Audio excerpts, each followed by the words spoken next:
Les archives de Radio Espérance. Vous aime, ô mon Dieu, et mon seul désir est de vous aimer jusqu'au dernier soupir de ma vie, jusqu'au dernier soupir de ma vie. Causerie avec un prêtre. Des émissions enregistrées au studio de Radio Espérance au sanctuaire de Ars. Une émission enregistrée en novembre 2009.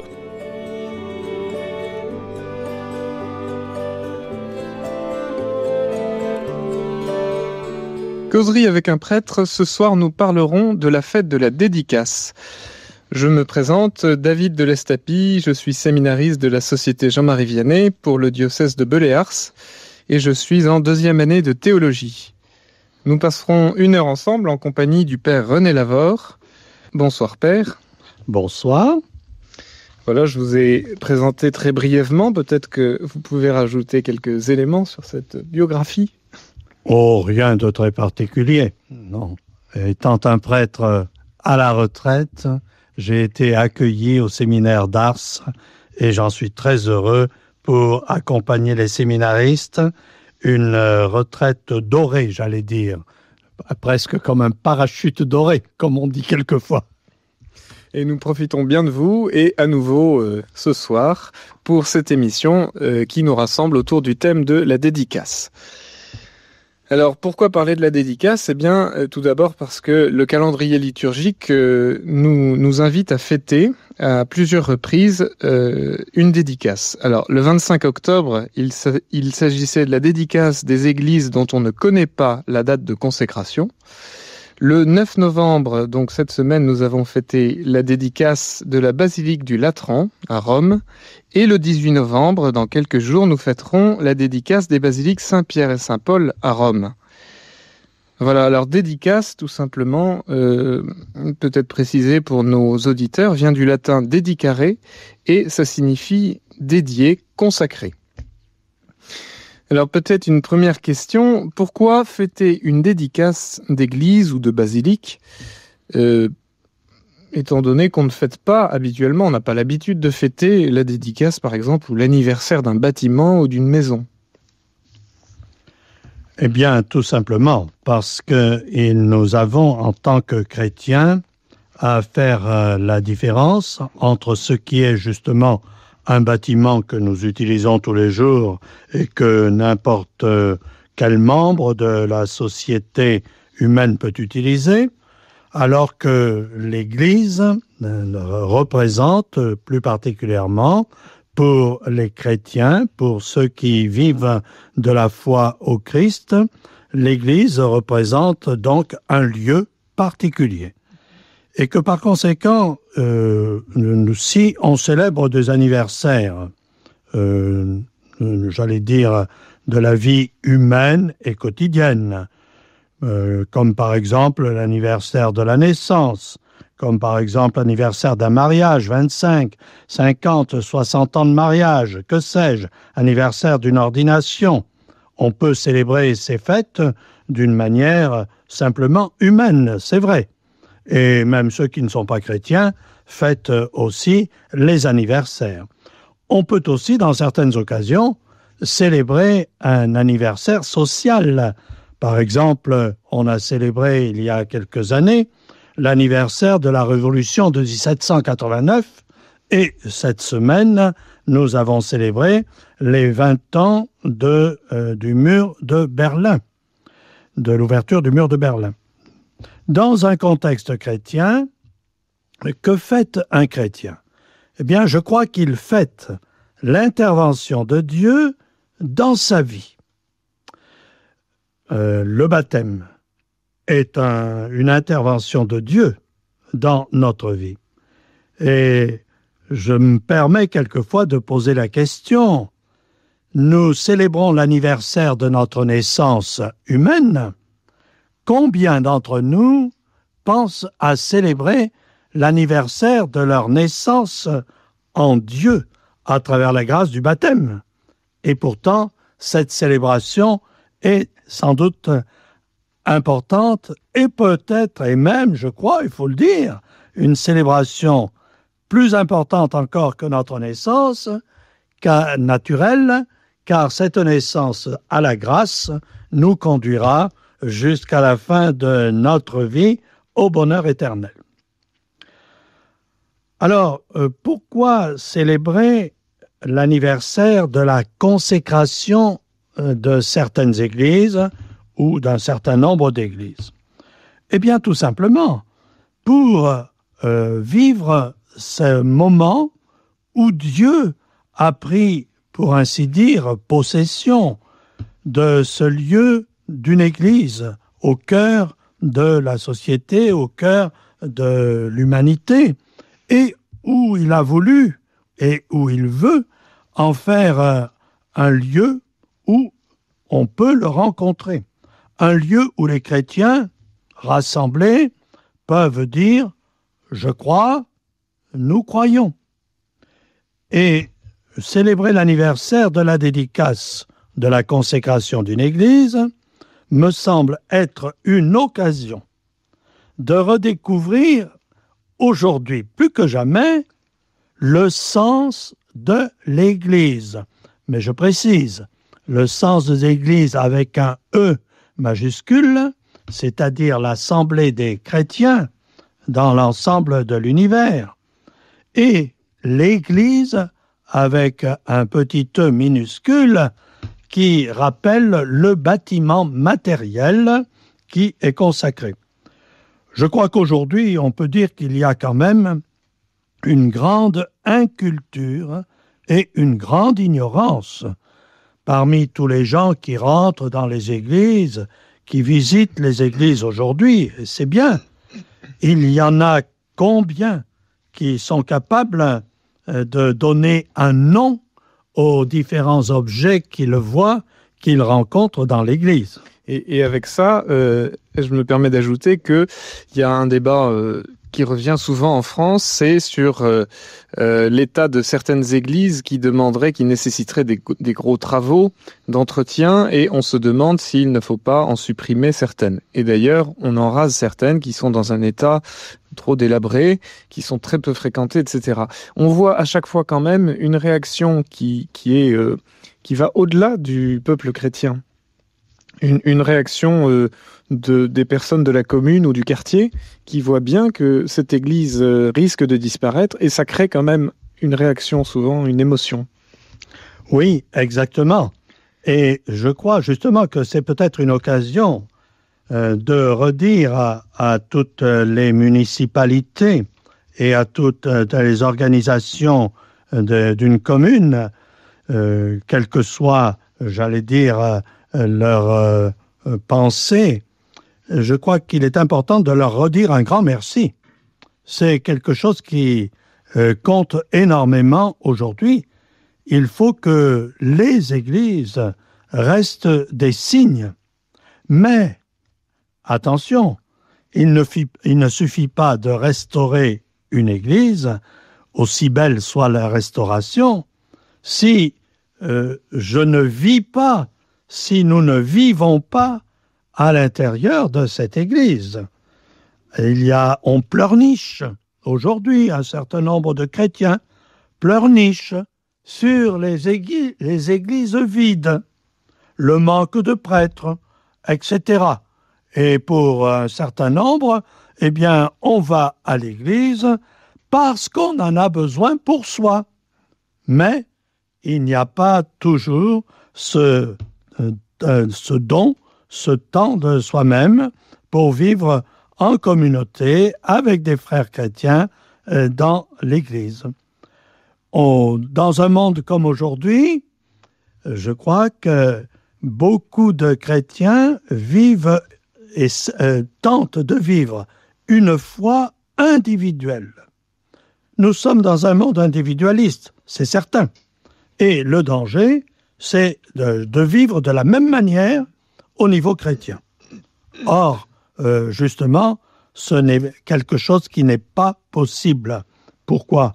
Parce que c'est à travers l'Église donc, que nous avons reçu la vie de Dieu, du baptême, et que par conséquent, nous sommes invités à vivre en communauté.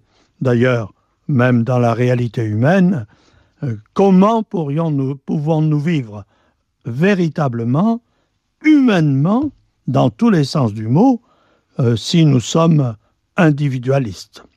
Oui, donc vous êtes en train de nous faire prendre conscience de toute la valeur du baptême et même de la confirmation que nous recevons, qui nous engage beaucoup plus qu'à un niveau individuel, mais qui nous engage au sein d'une communauté et qui nous engage pas uniquement dans le domaine de la foi, mais aussi concrètement dans un engagement par rapport à ces églises dont nous parlons ce soir, par rapport à ces lieux de culte. C'est sûr qu'une église qui est constamment fermée, l'émotion sera moins vive quand il s'agira de, je ne sais pas, de la vendre ou de la raser. Ou... C'est un petit peu le résultat aussi de l'implication des baptisés. C'est une occasion, certainement. Si nous parlons ce soir de la consécration des églises et de l'anniversaire de cette consécration, c'est occasion de redécouvrir ou d'approfondir nos responsabilités à l'égard de nos églises d'aujourd'hui, nos églises bâtiments matériels, mais à l'égard de notre église, c'est-à-dire dans le sens où elle est une communauté de chrétiens. Nous ne pouvons pas séparer la communauté chrétienne de l'église matérielle. Les deux se rejoignent. Très bien, nous pouvons peut-être faire une petite pause avant d'aborder plus proprement parler la question de la consécration. Donc, qu'est-ce qu'une consécration ? Se pencher peut-être un petit peu sur le rituel aussi que nous donne l'Église. Donc, nous nous retrouvons après une petite pause en compagnie du Père Lavore.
Jésus s'abandonne, trouve la vraie vie. Heureux l'homme qui se donne, il sera béni.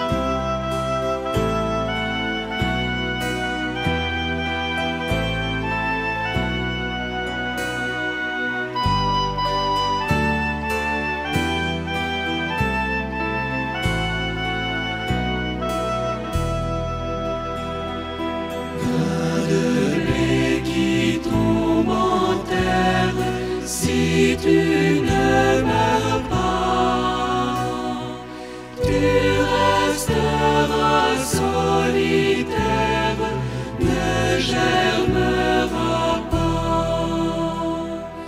Qui à Jésus s'abandonne, trouve la vraie vie. Heureux l'homme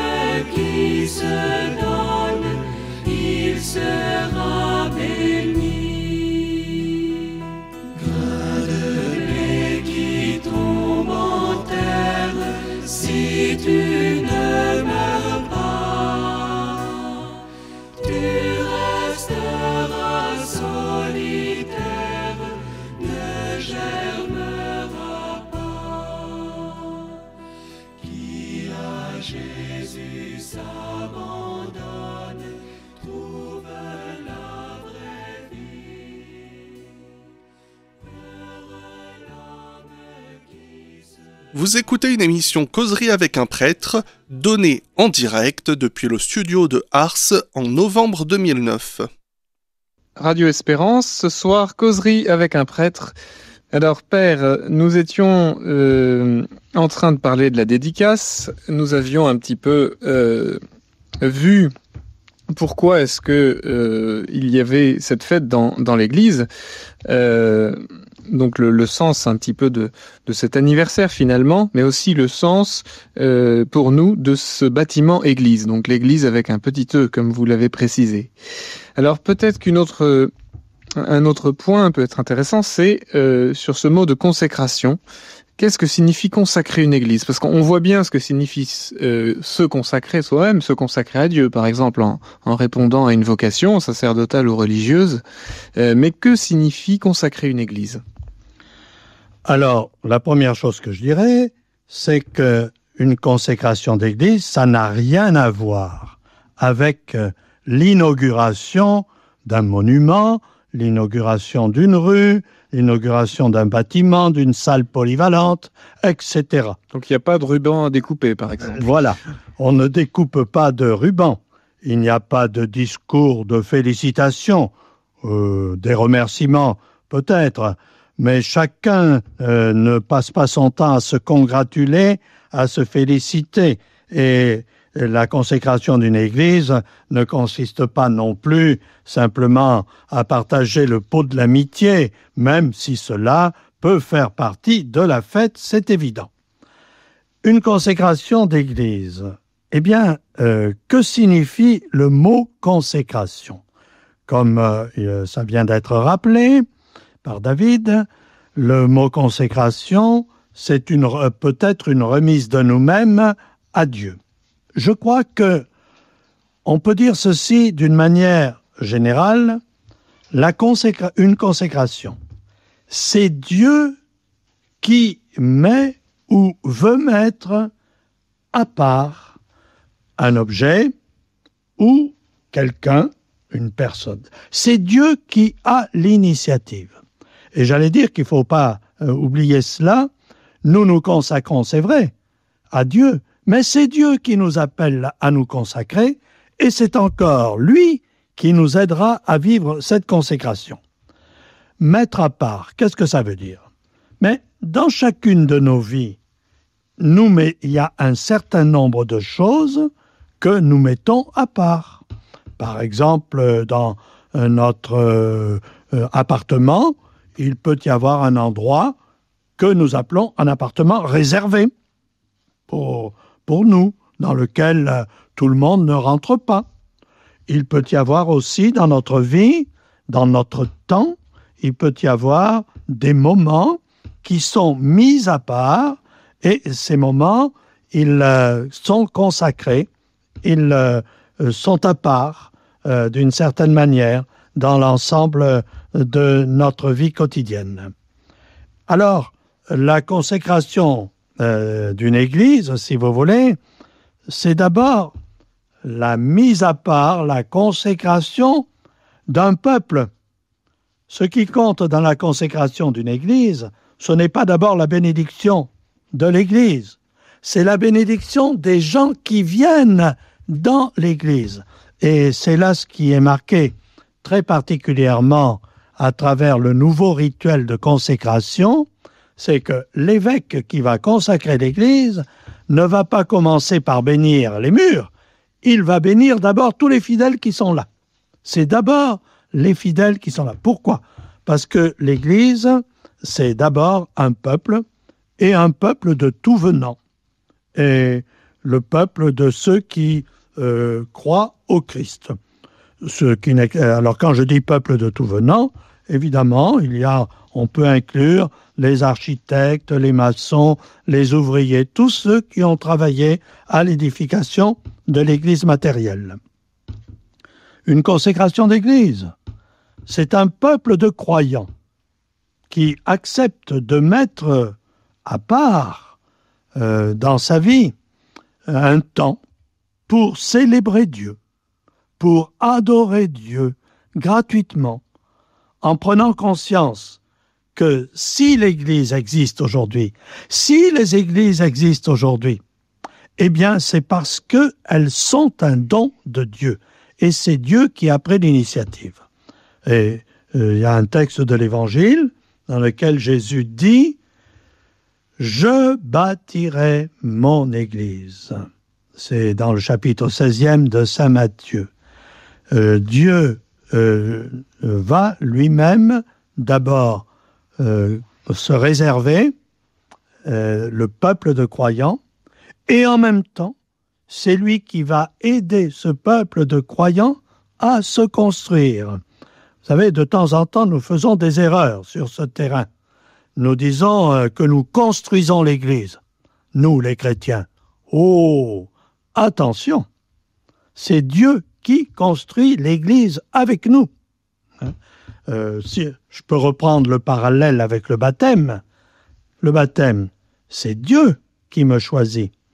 Il me réserve, pour ainsi dire, d'une manière particulière, et en même temps, il va m'aider tout au long de ma vie à réaliser ce qu'est ce baptême. Mais tout seul, je ne vivrai pas la réalité de mon baptême. Je crois que c'est très très important de faire, j'allais dire, ce lien entre le choix, l'action de Dieu, l'œuvre de Dieu et ce que nous faisons. Nous ne faisons rien sans Dieu. Voilà, je crois qu'on peut retenir cela, même pour l'Église. En vous entendant, je repensais aussi à ce passage connu de l'Ancien Testament où David, le roi David, roi d'Israël, veut construire au Seigneur une maison parce qu'il s'émeut de voir que tout le monde est bien logé, sauf le Seigneur. Il s'en émeut, c'est une bonne émotion. Seulement, il va lui être révélé assez rapidement que ce n'est pas lui qui construira la maison du Seigneur, mais son fils Salomon. Il y a donc un peu une leçon spirituelle. Il ne s'agit pas seulement de savoir qui va se partager les travaux. Il y a aussi un sens spirituel, d'après ce que vous venez de dire. C'est exact, tout à fait exact. C'est donc Dieu. Alors, on peut même remonter plus loin. Lorsque le peuple de Dieu est dans le désert, Dieu va demander à Moïse d'installer une tente. Et cette tente, elle portera le nom de tente de la rencontre. C'est-à-dire que Dieu, au milieu de ce peuple qui est dans le désert, qui chemine, qui pérégrine dans le désert, Dieu veut qu'il y ait un lieu qui lui soit réservé et qui est le lieu de la rencontre entre lui, Dieu, et son peuple. Et c'est Dieu qui en a pris l'initiative.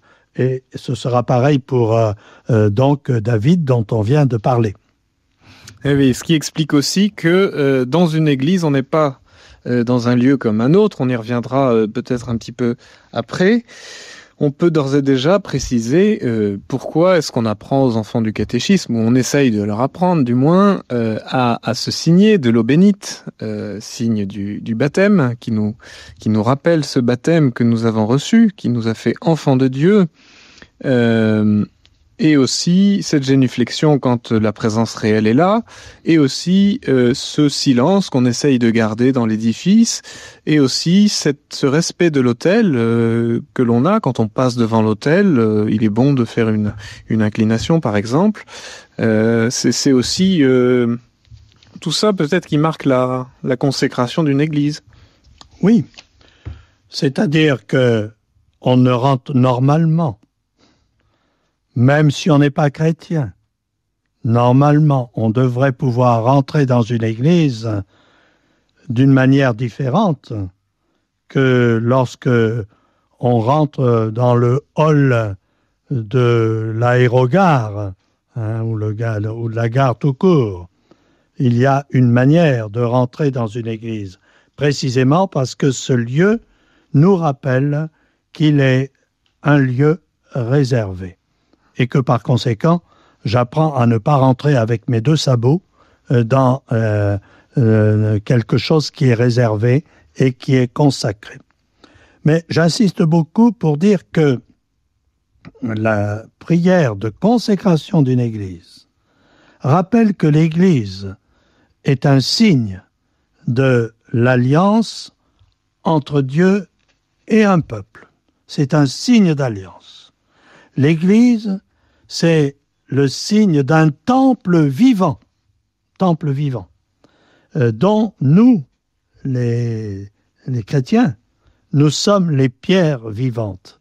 Le Christ est la pierre angulaire sur laquelle se bâtit, se construit l'Église en pierre, et de même que dans une église et dans les cathédrales par exemple, il y a des pierres qui sont sculptées d'une manière magnifique et qu'on ne verra jamais parce qu'elles sont tellement camouflées peut-être par d'autres espaces plus importants.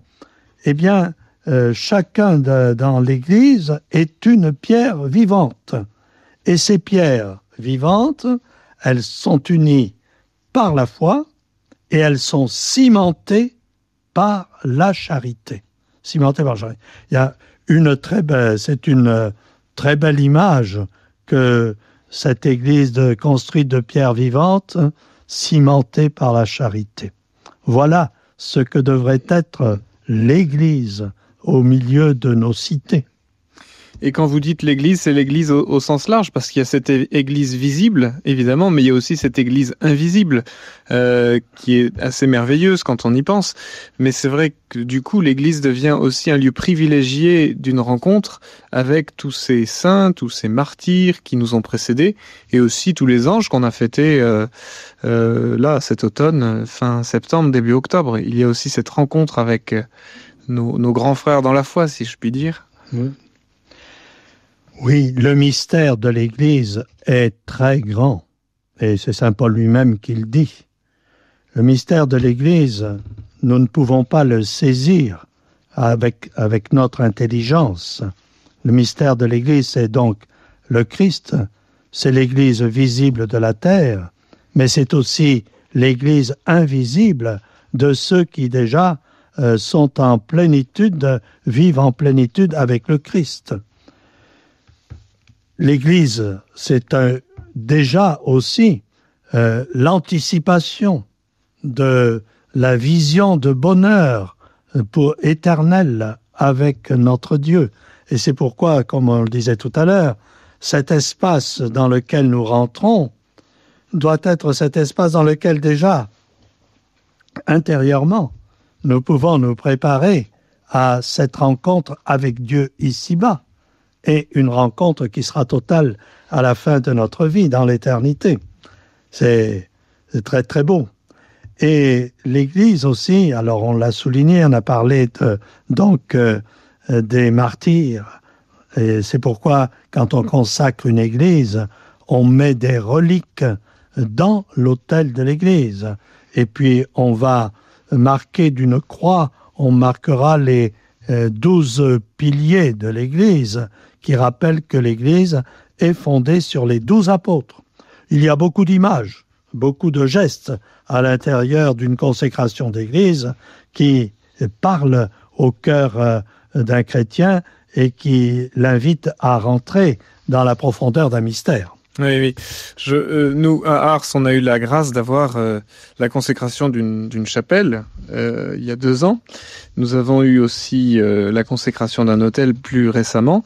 Dans la consécration d'une église ou d'une chapelle, on voit qu'il y a une bénédiction, par exemple, de l'ambon, la table de la parole de Dieu, et aussi une bénédiction, par exemple, du tabernacle où sera contenue la présence réelle du Seigneur, nuit et jour. il sera là, et c'est pour cette raison que l'on bénit ce petit meuble qui va accueillir le corps du Seigneur. Et on parlait aussi, et vous en parliez, de l'autel. L'autel qui lui aussi est consacré d'une façon toute particulière. Et à Ars, on a assisté le 8 décembre dernier à l'ouverture du jubilé du 150e anniversaire de la mort du curé d'Ars. Nous avons eu une belle consécration d'autel dans la basilique.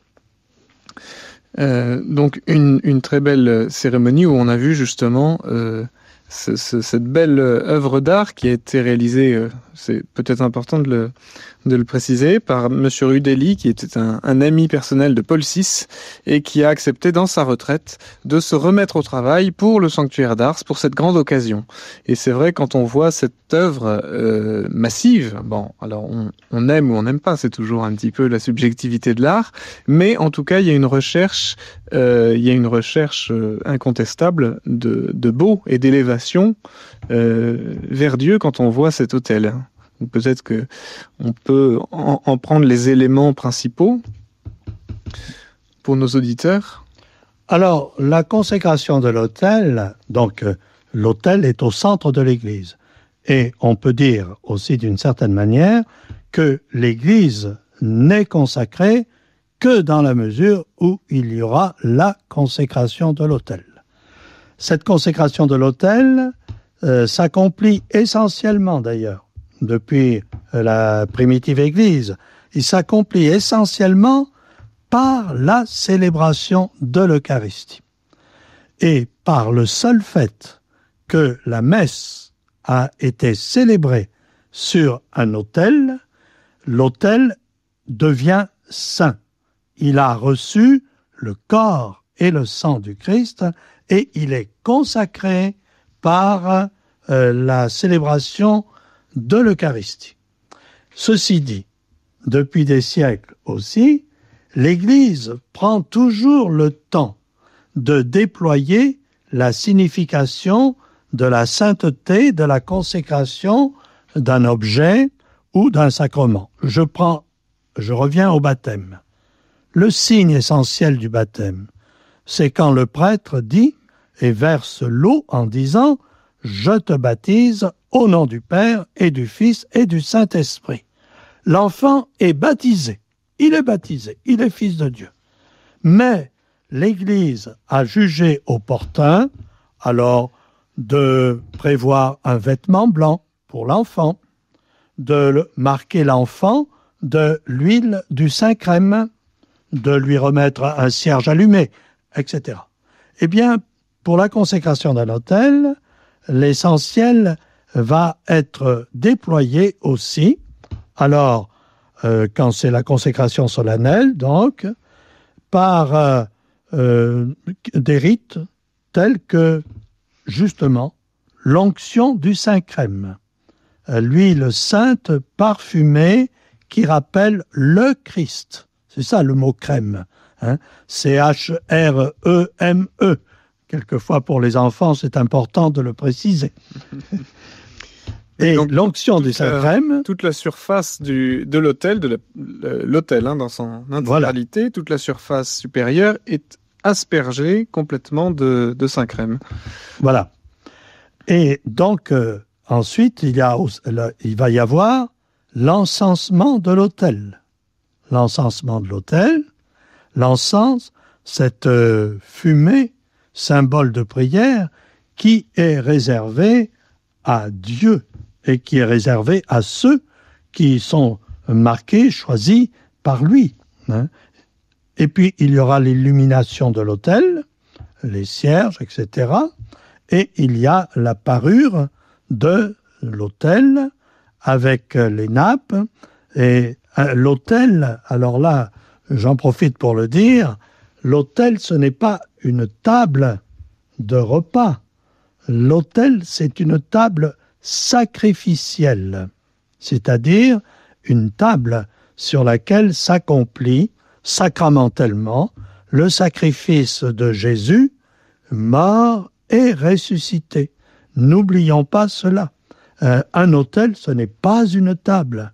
on utilise le mot, c'est vrai, mais disons que c'est une table sacrificielle, c'est-à-dire sur laquelle le Christ lui-même vit, renouvelle le sacrement de sa mort et de sa résurrection. Oui, j'ai le souvenir, pour nous détendre un petit peu, d'un évêque un peu agacé de voir 6 ou 7 paires de lunettes sur l'autel pendant la prière eucharistique, et qui avait l'habitude de dire à ses frères dans le sacerdoce, ne les posez pas là, elles vont prendre feu. Pour rappeler que c'est le lieu du sacrifice. Alors, sur les traits de l'humour, il essayait de faire comprendre que, comme vous venez de le dire, on ne pose pas n'importe quoi sur un autel, puisque, évidemment, il signifie beaucoup, il signifie le centre de l'Église, il signifie le Christ. On pourra d'ailleurs peut-être y revenir un peu plus tout à l'heure. Alors, je crois que ce qu'il faut dire aussi, c'est que l'autel qui est marqué de l'onction du Saint-Crème rappelle le Christ. L'autel et le Christ, c'est, j'allais dire, c'est la même chose, d'une certaine manière. Et voyez, lorsque on célèbre l'Eucharistie, eh bien, c'est l'autel qui est premier. C'est celui que l'on salue, c'est celui que l'on encense, etc. Et justement, l'autel et l'onction du Saint-Crème, dont l'autel est marqué, rappelle cette onction éternelle de l'amour du Père à l'égard de son Fils. Voyez. Puis, il y a une très belle préface aussi que, pour ma part, j'aime beaucoup, qui précise bien l'unité à 3 faces, si je peux ainsi dire, du mystère du Christ. Le Christ est à la fois le prêtre, c'est-à-dire celui qui offre le sacrifice, il est à la fois la victime, celui qui est offert, et il est en même temps l'autel sur lequel il est offert. C'est, j'allais dire, cette unité. Vous voyez, il est à l'autel, dit la préface, il est à l'autel, il est à lui seul, l'autel, le prêtre, la victime.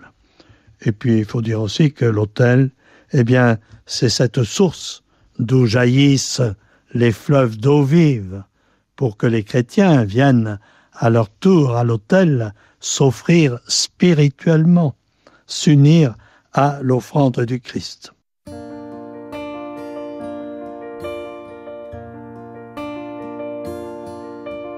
Réjouis-toi, Marie, comblée de grâce, le Seigneur est avec toi. Tu es bénie plus que toutes les femmes, et Jésus, ton enfant, est béni. Sainte Marie, Mère de Dieu, prie pour nous, pauvres pécheurs, maintenant et à l'heure de la mort. Réjouis-toi, Marie.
Vous écoutez une émission Causerie avec un prêtre, donnée en direct depuis le studio de Ars en novembre 2009.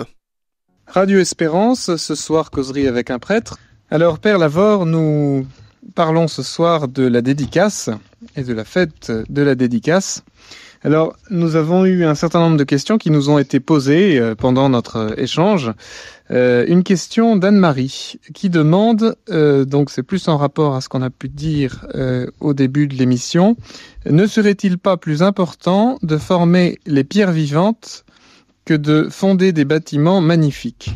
Mais qu'est-ce qui est le plus important? J'ai peur que l'on tombe dans un certain matérialisme. Il me semble avoir dit tout à fait au début que ce qui était essentiel, c'était quand même les pierres vivantes. Bien, rien n'empêche que quelque chose de matériel rappelle que je suis une pierre vivante. Je vais être un petit peu caustique, disons, mais voyez-vous, j'aimerais bien, quand on est dans une église, j'aimerais bien que tous les chrétiens qui sont invités à prier et à chanter puissent le faire dans l'église, ce qui n'est pas toujours le cas. Il arrive souvent que les pierres vivantes sont muettes, alors que les pierres du bâtiment, elles seraient capables de crier. C'est un peu ce que Jésus disait le jour des rameaux, quand il est rentré dans le temple et que les pharisiens voulaient faire taire les enfants qui criaient « Hosanna au fils de David ». Et il lui disait « Fais-les taire ». Et Jésus leur dit « Mais si les enfants se taisent, les pierres elles-mêmes se mettront à crier ». Donc, il ne faut pas opposer les pierres matérielles et les pierres vivantes. Les deux peuvent nous aider à devenir davantage chrétiens. Oui, tout à fait. Je donne à nouveau le numéro pour contacter la radio, donc ici au studio d'Ars.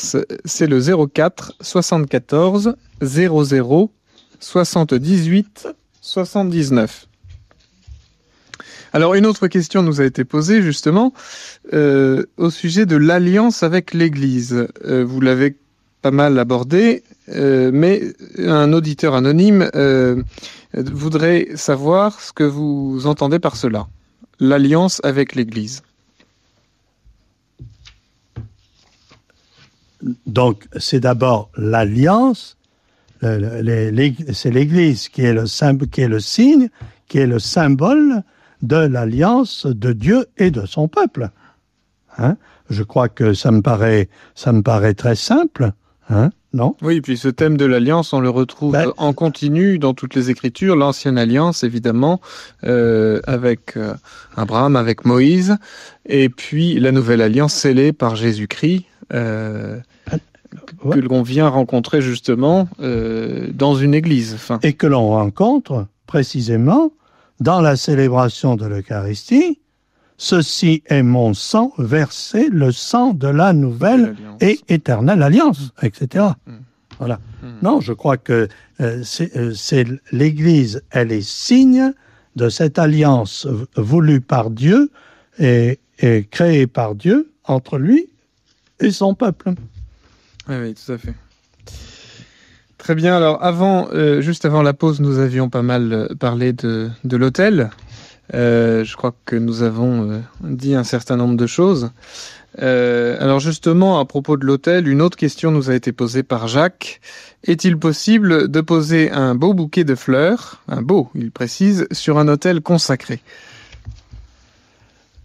Ce que nous conseille donc la liturgie, voici, c'est ceci, au numéro 305. La décoration florale doit toujours être discrète et disposée autour de l'autel plutôt que sur la table. Bon, plutôt que, ce qui signifie qu'il n'est pas impensable qu'un beau bouquet, disons bien fait, justement, très beau, comme on dit, puisse se trouver sur le coin d'un bord de l'autel. Ce n'est pas impossible. L'essentiel, c'est que le bouquet soit beau, c'est évident. L'essentiel, c'est qu'il ne prenne pas la place qui ne doit pas être la sienne et qu'il laisse la place à la célébration de l'Eucharistie. Mais je ne crois pas que le texte interdise d'une manière formelle de mettre un bouquet sur l'autel. Ce qui ne veut pas dire que c'est le meilleur endroit. D'accord. Et le même numéro précise que de toute façon, il doit y avoir tout ce qui est utile. Donc la croix et puis la lumière qui est là avec les chandeliers. Après, tout cela doit être adapté évidemment à la taille de l'autel et au contexte. Alors peut-être pouvons-nous revenir à un niveau plus général sur la dédicace, même si on a déjà vu un certain nombre d'aspects. Concrètement, pour nous, aujourd'hui, qu'est-ce que fêter la dédicace peut nous apprendre, peut nous dire? Est-ce que fêter la dédicace peut nous guider dans notre vie de foi et aussi dans notre rapport aux églises et plus généralement aux lieux saints? Je crois en effet que si on prend conscience en tant que chrétien, dans la foi, que c'est l'Église matérielle est ce lieu que Dieu se réserve, je précise bien, que Dieu se réserve au milieu de son peuple, pour que son peuple puisse se rassembler et y célébrer le mystère du Christ mort et ressuscité, il me semble que cela doit changer notre attitude, notre comportement à l'égard, disons, dans notre manière de nous tenir et de vivre l'Église, dans l'Église. On l'a dit tout à l'heure, je crois qu'on ne rentre pas dans une église comme on rentre dans un hangar d'aviation. Et je vais plus loin, je dis ceci, je crois que pour un chrétien, participer à l'entretien de l'Église, c'est à la fois une grâce. Oui, c'est une grâce. Je considère cette mission comme quelque chose qui est une grâce. Je travaille à entretenir ce lieu que Dieu s'est choisi. C'est aussi un témoignage. C'est un témoignage. Il y a une manière. Je crois que on ne balaye pas une église de la même manière qu'on balaye la rue, que sais-je, etc. Vous voyez, je crois que pour moi, ça me paraît très, très, très, très important. Il m'est arrivé même quelquefois, voyez-vous, quand j'étais prêtre, curé, chargé de plusieurs églises, il m'arrivait quelquefois de dire à mes paroissiens, écoutez, je préfère balayer l'église avec vous et que pendant la semaine, il y ait peut-être tel ou tel d'entre vous qui viennent participer à l'Eucharistie que je célèbre. Ce qui est plus important, c'est que vous soyez en communion vivante avec le prêtre qui est responsable, etc. Voilà. Vous nous invitez à être vraiment à la fois des Marthe et des Marie, sachant qu'on peut tout à fait concilier les deux. Enfin, j'imagine qu'en participant à l'entretien d'une église, on peut tout à fait parler au Seigneur comme à quelqu'un qui est présent, puisqu'il est vraiment présent, et puis aussi peut-être confier toutes ces personnes qui vont fouler les dalles que je suis en train de nettoyer, par exemple. Oui. Alors, vous voyez, je crois que l'entretien de l'Église, la propreté, la beauté, la décoration. Et je mets entre parenthèses la propreté des sacristies. Entre parenthèses. Je ne dirai pas davantage là-dessus. Mais je crois que c'est très important aussi. Comme disait le curé d'Ars, cette parole me revient, il appelait ça, tout ce qui concernait le culte, le ménage du bon Dieu. Eh bien, je crois qu'il faut savoir, et il avait beaucoup d'amour et de respect pour le ménage du bon Dieu, comme il disait. Et je crois que chrétien est responsable de nos églises, le prêtre en premier aussi, oh oui, nous sommes, j'allais dire, dans le même lot. Eh bien, je crois que nous avons besoin de redécouvrir et d'approfondir cette beauté, cette sainteté des églises. j'ajoute, je dirais la même chose, voyez-vous, pour ceux qui sont chargés d'ouvrir, de fermer les églises, ceux qui sont chargés de mettre une signalisation pour marquer l'endroit où se trouve le tabernacle, etc., etc. Il y a aussi un certain nombre de choses à vivre. Voyez-vous, quand on restaure une église, et même lorsqu'on travaille avec la municipalité ou même avec les monuments historiques, bien, je crois que les chrétiens, le curé, mais aussi les chrétiens, ont un devoir de rappeler que la restauration d'une église, ce n'est pas d'abord quelque chose de purement esthétique, tant mieux si c'est esthétique, mais prévoir un éclairage esthétique pour éclairer les chapiteaux et sous prétexte que après c'est là l'essentiel, en oubliant l'éclairage des fidèles, eh bien je crois que ce n'est pas, j'allais dire, une restauration équilibrée de l'Église. Oui, ça demande un travail sans doute d'équipe avec des gens qui ont un minimum de bon sens et aussi, je dirais, une formation catéchétique.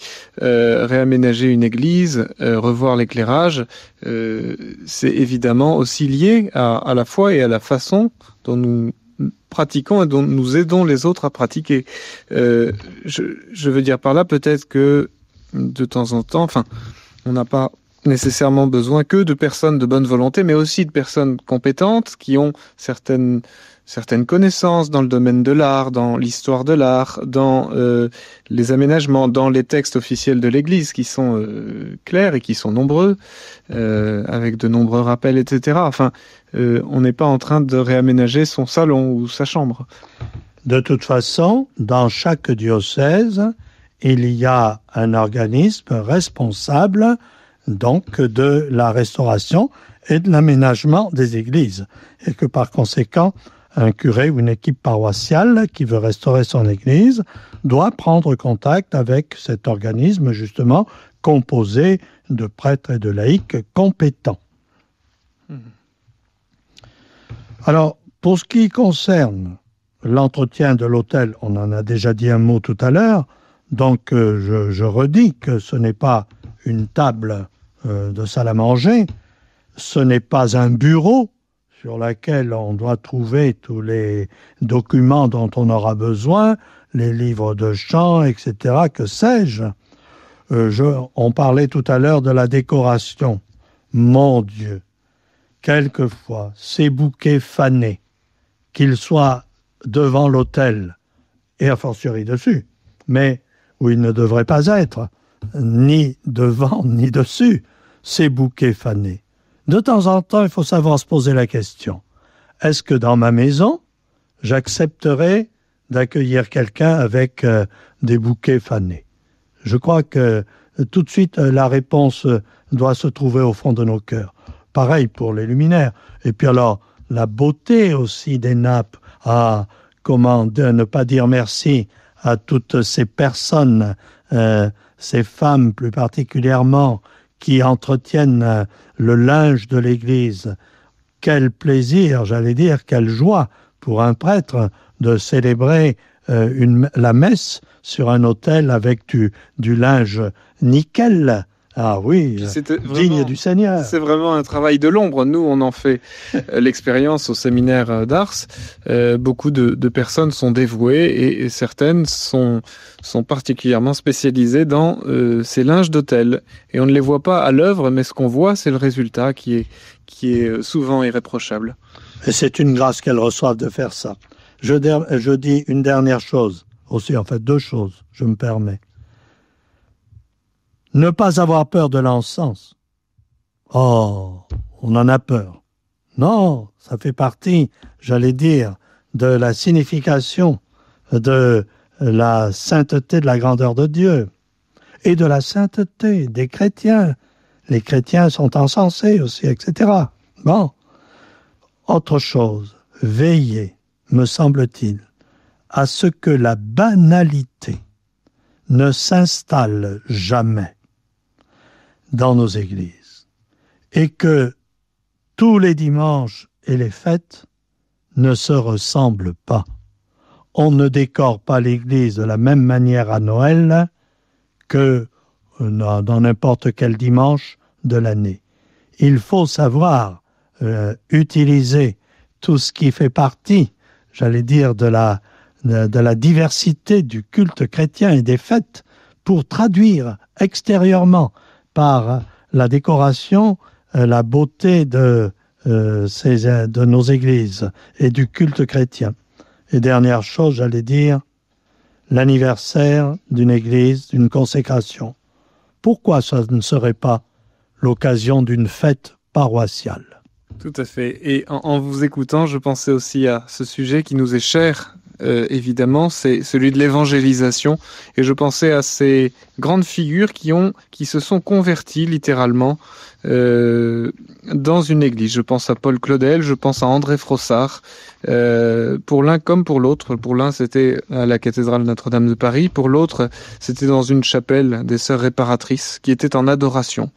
Et bien là, il y avait certainement une dignité des lieux qui ont aidé, qui ont favorisé. Ça n'a pas été la cause, mais première, mais qui ont favorisé peut-être ce travail du Seigneur dans leur cœur. Donc je veux dire, il y a aussi un moyen d'évangéliser par des églises et des cœurs qui soient beaux et dignes. J'allais dire, pour terminer sur une note d'humour, je dirais toutes celles qui ont entretenu les églises dans lesquelles j'ai eu la chance de passer et dans lesquelles j'ai été heureux de célébrer l'Eucharistie, eh bien, elles peuvent au moins dire que, indirectement, elles ont apporté de la joie à un prêtre, au moins un, mais il y en a sans doute bien d'autres. C'était les archives de Radio Espérance avec l'émission Causerie avec un prêtre. Des émissions enregistrées au studio de Radio Espérance au sanctuaire de Ars. Je vous aime, ô mon Dieu, et mon seul désir est de vous aimer jusqu'au dernier soupir de ma vie.